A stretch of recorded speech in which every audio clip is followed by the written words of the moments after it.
subscribe and click the notification bell icon. Thank you!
Isipan natin mararating mo kay ganda ng buhay.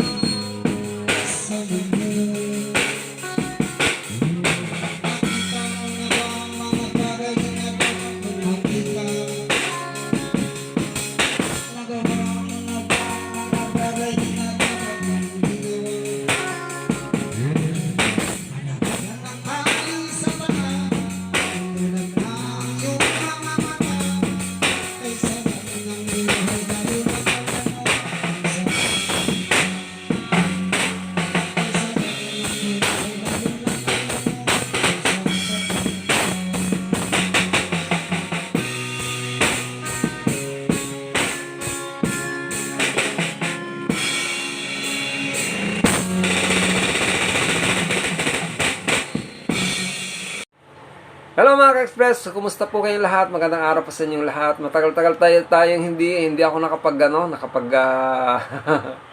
video, nakapag-greet sa inyo dito sa through video. So, gusto ko lang po kayo i-update na itong mga nakarang araw ay hindi po nakakapag-gig sila riyan. Nagawa ng wala po yung drums nila. Sira po yung dalawang snare drums. Nabutas po yung dalawang snare drum pinakita sa akin ni Ma'am Emma. So, nag-request nga sa akin si Sir Eddie na kung po pwede mapalitan daw. Wala naman ho ako makakuha ng sponsor. At yung sponsor naman na gustong bigyan sila ng gamit o tulad ng drum set ay na taga Abu Dhabi, ay ang sabi naman po sa akin, personal daw po siyang pupunta doon sa bahay nila riyan at personal niyang sasamahan sa pagbili ng gamit. So, binigay ko yung address nila Ma'am Emma at saka yung telephone number ni Ma'am Emma. So, hopefully, this coming November, may pagdating nung sponsor nila na taga Abu Dhabi, baka mabigyan sila ng mga gamit. Sana, sinupi na nila yung mga gamit kasi alam nyo mga ka-express, marami na ring mga sponsor ang nakapagbigay sa kanila ng mga gamit. Unang-unang nakapagbigay sa kanilang gamit, si Ma'am Kleng o si Ma'am Karen, tsaka si Sir, yung asawa ni Ma'am Karen. Nakalimutan ko si Sir Allen. Nakalimutan ko lang yung kanyang yung SN. Si Ma'am Karen tsaka yung asawa niya ang kauna-unang nagbigay ng speaker, yung crown. Yan yung kauna-unang binigay. And then si Linodska nagbigay naman ng isang set ng cymbals noon. Tapos eto si Ma'am si Ma'am Julie Martinez ng Kuwait. Siya po yung nagbigay ng kauna-unang isang set ng drum set saka isang gitara.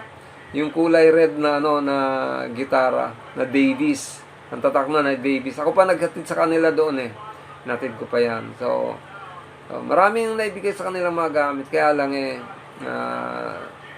dapat naaalagaan nila yun. Ayan. So ngayon nga yun, yung cover nga ng nila, snare drum, sira. So hindi sila kung makapag-gig sila, siguro speaker lang ang dadalhin. Anyway, yan lang po yung mga update natin mga ka-express sa mga nag-aabang ng videos ni Rian. So itong mga nakapapanood nyo rito sa mga upload ko, ay yung mga mga videos nila ng mga nakarang araw, mga nakarang linggo nilang gigs na hindi ko pa na-i-upload. Ngayon ko lang na-i-upload dito sa channel ko. Anyway, patuloy niyo pong suportahan ang channel ni Rian. Nalulungkot ako mga ka-express dahil ang channel ni Rian ay imbis na lumago ay hindi lumalago. Sa totoo lang, mas marami pa yung views ng mga ibang vloggers kaysa sa sariling channel ni Rian. Sa akin, yung views ko minsan ako, kasi sa totoo lang mga ka-express, isinauli ko na talaga yung account o yung channel ni Rian sa kanila. Actually, ko na yan, naka-online na yan sa cellphone ni Rian. Maraming beses ko na silang sinasabihan na mag-live. Dahil pag mag-live sila, pwede silang mapakita ng kanyang mga fans. Kahit di na sila magtumugtog sa labas, doon na lang sila sa bahay, di ba? Maganda yung suggestion ko. Siguro way back 2020. Sinasabi ko na yun sa kanila na mag-live siya. Kaya lang ayaw talaga. Anyway, hindi natin mapipilit kung ayaw talaga. So, shout out nga po pala muna sa mga members ko, kay Ma'am Maria Normita Cuenca, kay Ma'am Vince B. Vlog, kay Pare Nestor Prima, at kay Juan Manuel Official, yan. So mga gustong sumali po sa aking sa aking dito sa Manoy Manay Clan, maliit lang po yung damage niyan, 25 pesos per month.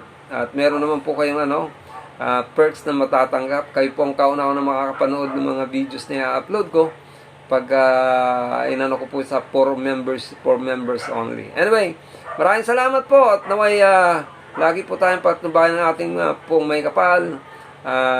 Sa mga hindi pa po nakapag-subscribe dyan, please subscribe po sa channel ni Hilbal. At Huwag niyo rin pong kalimutan, subscribe niyo po ang channel ni Crisel at yung channel ni Uday 2524 at syempre yung kay Rian Morales Official. Maraming salamat. God bless you.